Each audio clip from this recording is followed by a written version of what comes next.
And welcome to the Citizen Report. I'm Jonathan Shannon, and thank you for joining me tonight. As always, this newscast is real, in-depth American.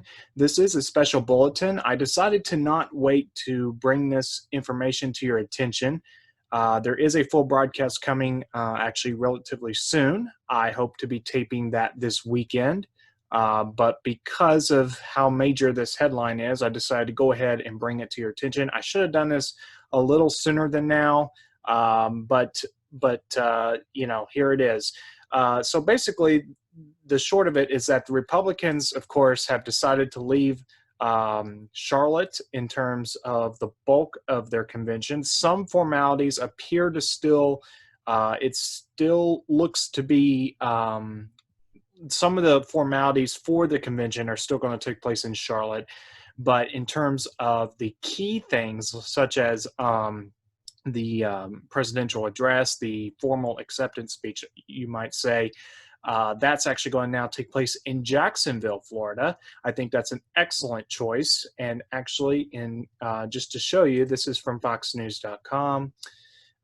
This is the headline: Republicans pick Jacksonville as alternative convention site. So obviously, this has been rapidly changing. We had Governor Cooper, I like to call him Comrade Cooper, basically come out and say, well, we can't guarantee this, that this can take place. Of course, I think we all know that this was, if this was a Democrat convention and they decided to hold a physical one in Charlotte, I think Cooper would have bent over backwards to make sure that would have been allowed to take place. Because if you just look at his actions, the way he was out walking with the protesters or walking in solidarity with the protesters. I'm not exactly sure as to the circumstances, but apparently he was out walking around some time back to show solidarity with the Black Lives Matter protests or what have you. And it's so ridiculous, everyone, that what Governor Cooper of North Carolina did. But notwithstanding that, of course, now we have the Republicans. They've decided to move some of the key things, the more visible things, you might say, out to Jacksonville, Florida. I think this is an excellent choice. Florida, of course, is another swing state. But frankly, I would say that Florida is more friendly at this point to the Republicans. Because look, in North Carolina, the Democrats it's just absolutely incredible what's been taking place in this state. So it's obviously good news to see that the Republicans did not take this lying down. They did not allow Governor Cooper to do this usurpation of their ability to congregate, which is a perfectly constitutional thing, I might add.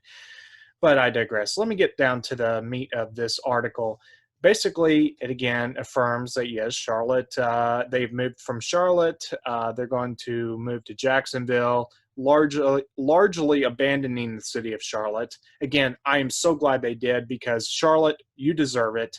If you're not willing to let fair be fair and let the Republicans have their convention here, then North Carolina and Charlotte, with all due respect, you deserve to lose on that. I'm not talking about the average people. I'm talking about the government here and any of those in agreement with the government for the way the ridiculousness that they've been acting, the ridiculous ways the government of North Carolina and liberal parts of it, like Charlotte, have been acting with their lack of governance. And of course, apparently the convention is set to start on August 24th. And if I can just say, as I wrap up here, and I'm going to try to keep this short. Again, this is a special bulletin, not a full broadcast. I'm so glad to see to see the Republicans not allow North Carolina, particularly Governor Cooper, to do what he did to them. They decide, something, we're going to move elsewhere. And they are perfectly in their right to do that. Yes, I know they have contracts and certain obligations, whether that's monetary obligations or what have you. But I'm confident the Republicans can resolve that. And I think, frankly, this is great for Florida. Florida or North Carolina, you're going to lose out on a lot of jobs, a lot of revenue coming to this state. And that's just the way it is. If you're going to be like this, Governor Cooper, if you're going to be like this, anybody in agreement with him, then that's frankly well-deserved. Not for the average people that are just caught in the crosshairs in the state. I'm talking about Governor Cooper, Comrade Cooper, or His Royal Highness Cooper, or he's just a ridiculous buffoon. He's just an absolute Governor Cooper's just an absolute buffoon. And I was born in Florida, so obviously for me, it's just kind of extra special to see Florida get this, even on such short notice, relatively speaking. This is really, really good to see this happen, because they could have easily allowed North Carolina to basically control and diminish the impact of the convention. And I think this is great. I'm glad to see that they did it. I'm glad to see that they did this. And of course, we'll probably talk about this on the full broadcast coming up this weekend, and many other things, other topics. It's been one of those weeks. It's hard to get my head around all the stupid stuff we'll say about the Democrats, and the outrageous hypocrisy with the Confederate statues, and the fact that it was the Democrat Party that was the party of racism.